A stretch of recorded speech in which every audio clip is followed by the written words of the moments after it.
Olá, pessoal. Então, dando sequência ao nosso módulo de contaminante em alimentos, semana 3, então, terceira semana, né? Do dia 10 ao dia 8, do 10 do 8 a 16 do 8. E continuando a falar sobre os fatores, agora os extrínsecos, né? Aqueles que favorecem o crescimento do micro-organismo, mas que estão fora do alimento, fora do ambiente, fora do alimento, no ambiente onde o alimento está inserido. Então, essa é a segunda parte da nossa aula, que nós vamos falar, então, sobre os fatores extrínsecos que favorecem o crescimento desses micro-organismos. E, como eu já falei, então, os extrínsecos são os relacionados ao ambiente onde o alimento está. E o primeiro fator extrínseco é a temperatura, né? É um fator de grande importância, porque é com ele que a gente vai determinar a velocidade de crescimento desse micro-organismo por causa das reações químicas que acontecem. Então, a temperatura influencia, né, na velocidade das reações químicas, né? E as reações químicas dependem desses valores de temperatura. Lembrando que cada micro-organismo, né, cada espécie de micro-organismo, ele tem uma temperatura ótima de crescimento, ele é eficaz no crescimento com algumas temperaturas limite, algumas mínimas e máximas, né? E essa temperatura vai influenciar, então, no rápido ou no lento ou na morte desse micro-organismo, né? Então, por exemplo, as temperaturas acima, a máxima, na verdade, em algumas temperaturas altas, né, pode ocorrer a desnaturação de proteínas, que são algumas estruturas do alimento e do micro-organismo. Isso aí pode causar, então, a morte do micro-organismo, né? Então, quando a gente fala de temperatura ótima de crescimento, a temperatura ótima de crescimento é aquela temperatura em que o micro-organismo vai se desenvolver com maior eficácia.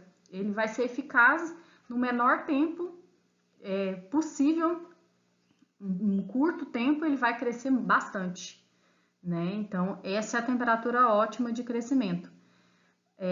Por exemplo, há algumas leveduras que são mesófilas, né? Como está aí nesse slide para vocês.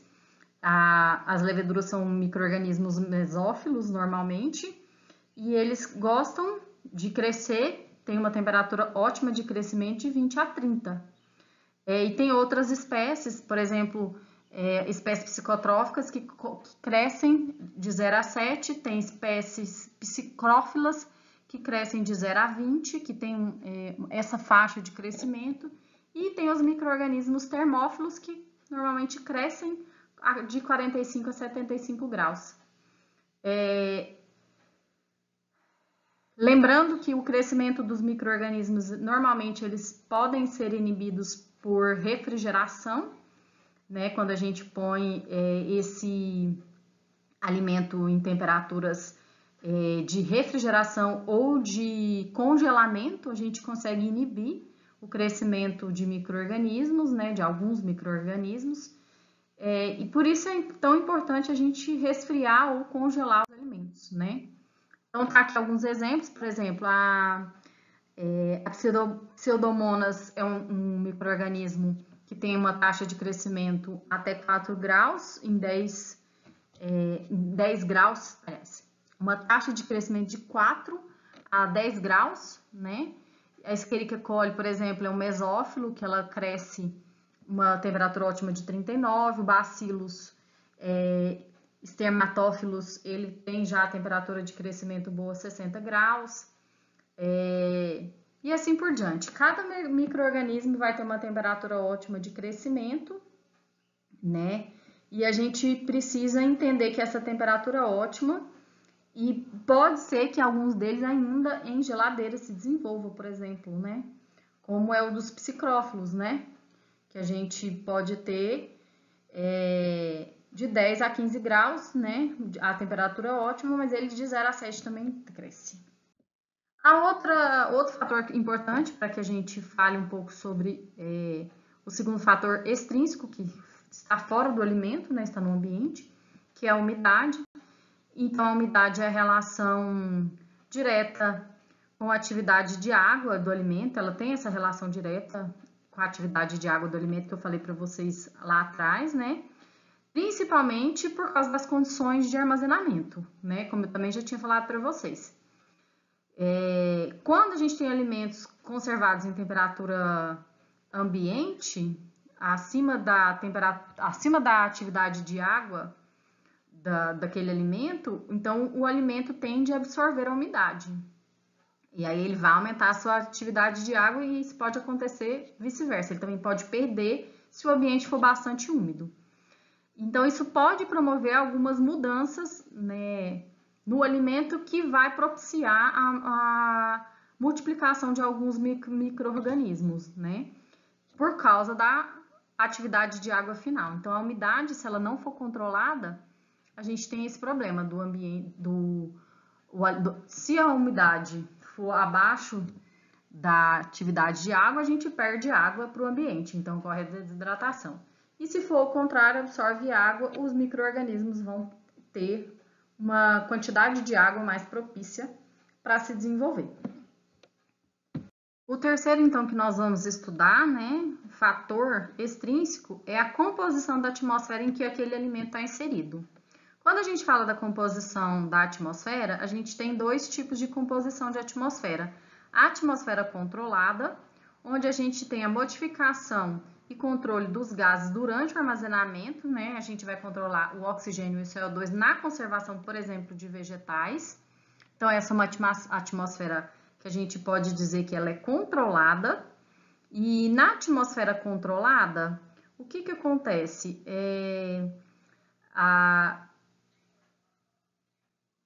A gente faz, então, a competição de do gás etileno com o CO2. Então, o que a gente faz? A gente tem 10% de CO2 que a gente usa para conservação de frutos em câmaras frias, com vegetais, por exemplo, pera, maçã, pêssego, nectarina. E esse CO2, ele vai competir com o etileno, né, que é um gás liberado pelas frutas para elas amadurecerem. Então, a gente, na verdade, controla esse ambiente de uma forma que a gente queira para controlar o amadurecimento dessas frutas, ou não amadurecer. Então, depende do que você quer para o seu processo. E a outra forma de você ter a composição da atmosfera é a atmosfera modificada, que a gente fala. Quando a gente faz a atmosfera modificada, a gente tem alteração, então, controlando o O2, o CO2 e o N2, né, que é o nitrogênio. Então, a gente, por exemplo, faz isso utilizando alguns recursos tecnológicos para aumentar a vida de prateleira de alguns produtos. Por exemplo, quando a gente embala a vácuo alguns produtos. A gente modificou aquela atmosfera lá dentro, né, quando a gente embala a vácuo. Isso, na verdade, acontece para que a gente substitua o oxigênio por outros gases, né? Então, a gente está substituindo o oxigênio por outro gás e esse ambiente fica propício, por exemplo, para a maturação de carne e para outros tipos de embalagem a vácuo, né? Então, a gente consegue fazer esse controle. Agora, eu vou falar um pouquinho para vocês sobre a teoria dos obstáculos, né? Quando a gente fala da teoria dos obstáculos, a gente fala que isso é um estudo de interação entre vários fatores intrínsecos e extrínsecos que afetam, então, a sobrevivência e multiplicação dos micro-organismos dos alimentos, né? Essas interações desses fatores, elas originam do conceito dos obstáculos, de barreira, que é de Leitner. Os obstáculos que a gente vai considerar nesse caso aqui são a temperatura, que a gente acabou de falar, que é um fator extrínseco, a atividade de água, que é um fator intrínseco, e pH, potencial de oxirredução, a gente vai falar sobre alguns conservantes, atmosfera modificada e alguns micro-organismos, né? Para falar um pouquinho então dessa teoria dos efeitos dos obstáculos, eles agem então como barreira. O objetivo deles é agir como barreira para impedir que os micro-organismos encontrem condições favoráveis para o seu desenvolvimento e para a produção de toxinas. Então, para cada tipo de alimento, a gente tem obstáculos diferentes em quantidade e intensidade diferente, para que a gente tenha uma estabilidade e segurança desse alimento. Então, mais uma vez que eu adiantei para vocês, né? A gente vai utilizar então esse F, na verdade, como tratamento térmico, o pH, acidificação, o PRES, que está ali da teoria dos obstáculos, que vocês vão ver no gráfico, é um preservante ou um conservante. O T vai ser temperatura baixa e o EH é o potencial redox. E a AW ou AA é a atividade de água, né? Nutrientes e vitaminas.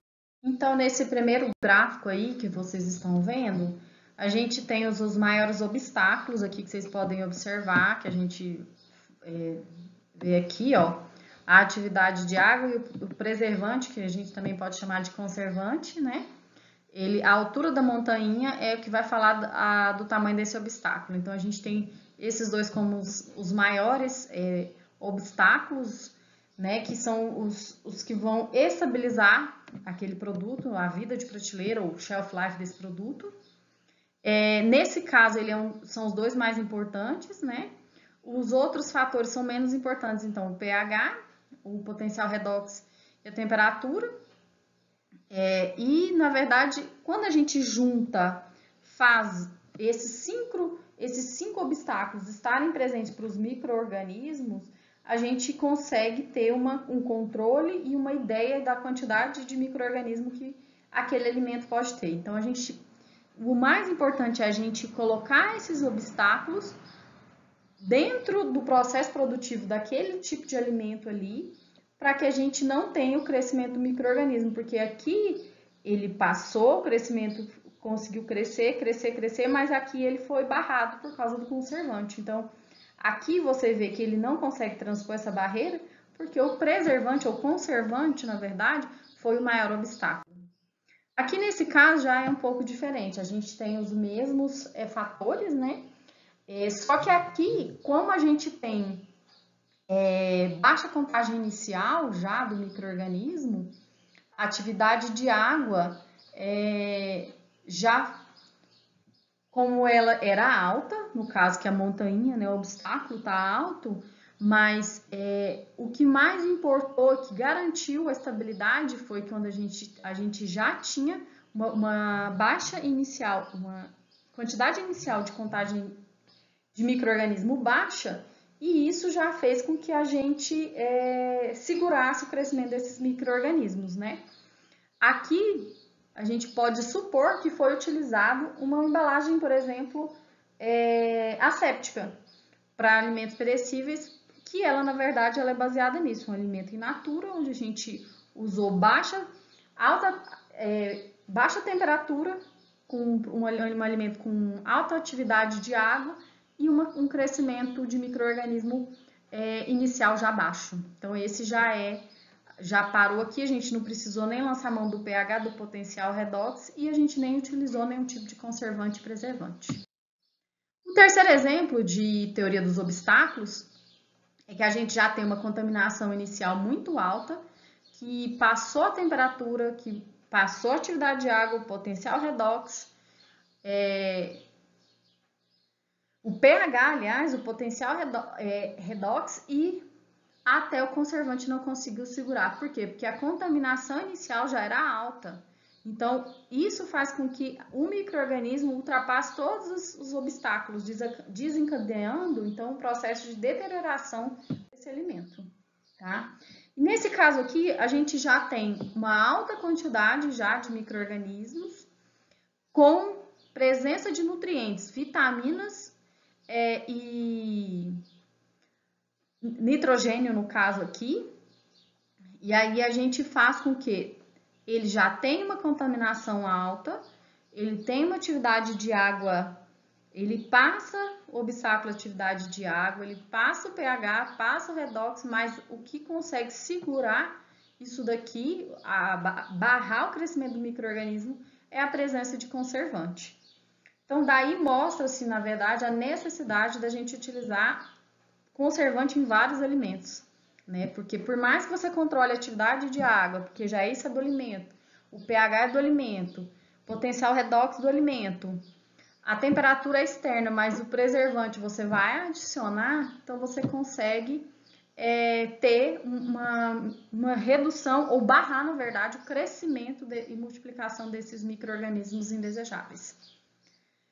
Gente, então é isso que eu tinha para falar para vocês. Estou sempre à disposição, eu e a tutora. O que vocês precisarem perguntar, tá? Vocês têm um material de apoio que eu deixei para vocês. São 2 aulas em PDF já com esses slides em PDF e também um material de apoio que tá lá para vocês, chama Material Aula 3, tá? Boa sorte, o que precisar é à sua disposição.